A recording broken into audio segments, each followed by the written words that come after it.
to IPC. Today I'm making this tutorial for you guys. In today's tutorial we're going to talk about output streams.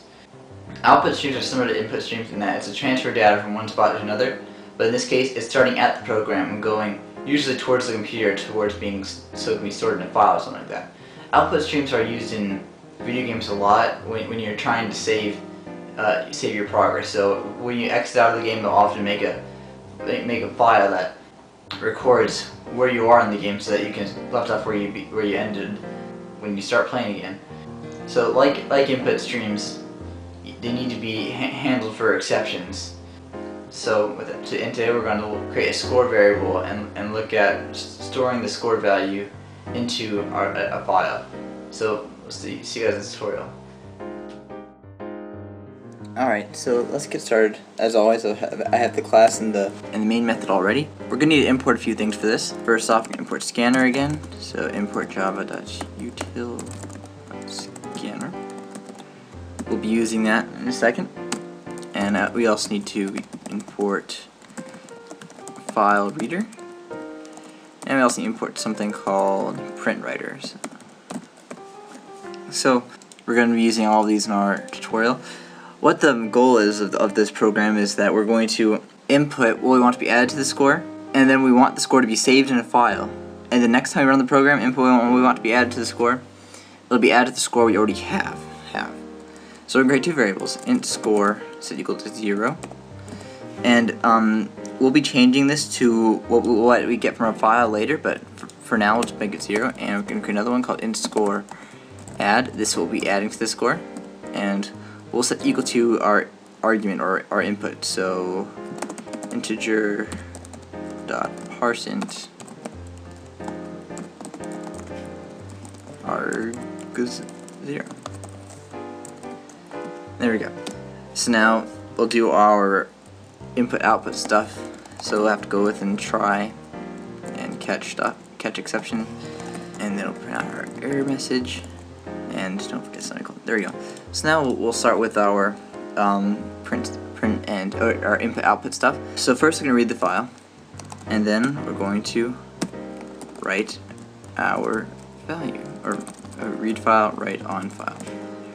Read file, write on file. There we go. So one thing that I wasn't able to overcome was that you have to have the file created first before you can read it.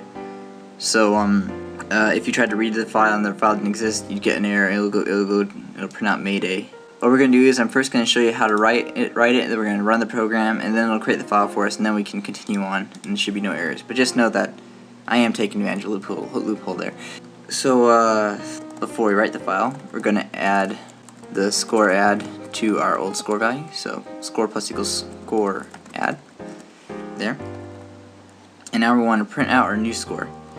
So first off, we're going to create a new class or new object of print writer. We're going to call it out set equal to new print writer. And the inputs for the constructor method are which file we're writing to, and its name, so put it in quotations, and the file writing is going to be called score.txt.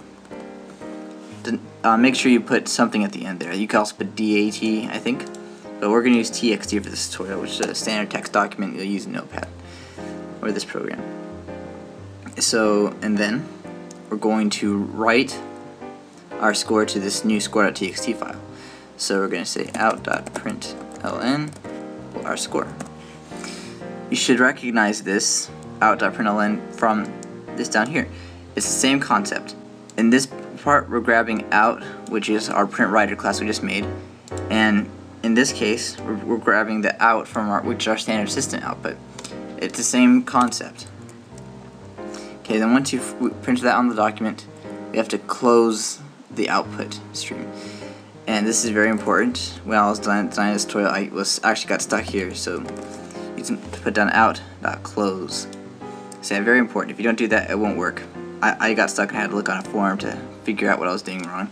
Here we go, we'll save it, and then I'll compile it. Be sure to spell print writer the same both ways. There we go, now I'll run it. Remember to put in your argument. There you go, it worked fine. At least I hope it worked fine. So now I'm going to open it, and you can see right here, score is now a file here. So I'm going to I'm going to open it, and it said 5 right here, which matches up with what we inputted, so that works fine. And now I'm also going to add on, I'm going to print out our current score. Now we're going to set up a scanner to read the file, so our score variable will keep up to date. This is what we went over last tutorial. So first, creating a scanner. In equals new scanner. Okay. And in the constructor method, you have to put in an output stream, and this is a file, not an output stream. So we're going to use another class to convert the file over to an output stream. So we'll create that class, new file reader. I'm actually not 100% sure why this works, but it works. The file reader is in the form of something that that can be inputted in the constructor of scanner, and score.txt can be inputted in file reader. Something you need to do in order for it to work. Now we're going to set our score variable equal to the first line in score.txt. So score is equal to in.next int. There you go. Alright, let's go through this one more time. We got score set equal to 0, then we got score add, which we will set our argument equal to the score add variable, and then we're going to read the file score.txt, and we're going to grab the first line, and we're assuming it's a number, and we're going to set it equal to our score variable, so the score will probably no longer be 0. And next we're going to add to score. So remember, score was our new score from the file, and add is the number we input. And then we're going to create a new print writer class, which will print on the score.txt file, and we're going to print our new score after our score add variable is added to it. Then we're going to close it to make sure that the operation finishes, and then we're going to print out our new score. So compile it, works fine. So if you look at score.txt, it says 5 right now.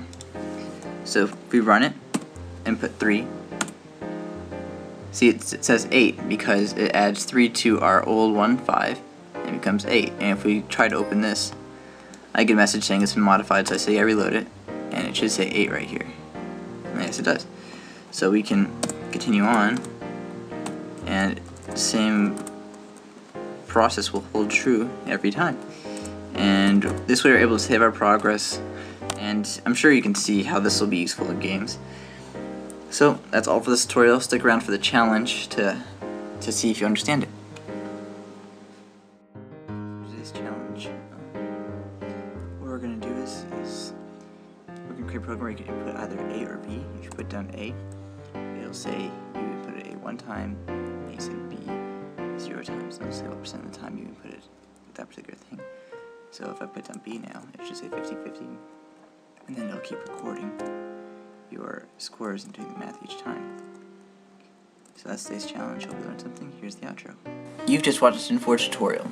If you found it helpful, please like the video and leave a comment. This helps out my channel. If you found the challenge helpful, you can find more of them at my website, www.synforge.co. You can also find my games and my other tutorials there. With that said, thanks for watching, and I'll see you guys next time.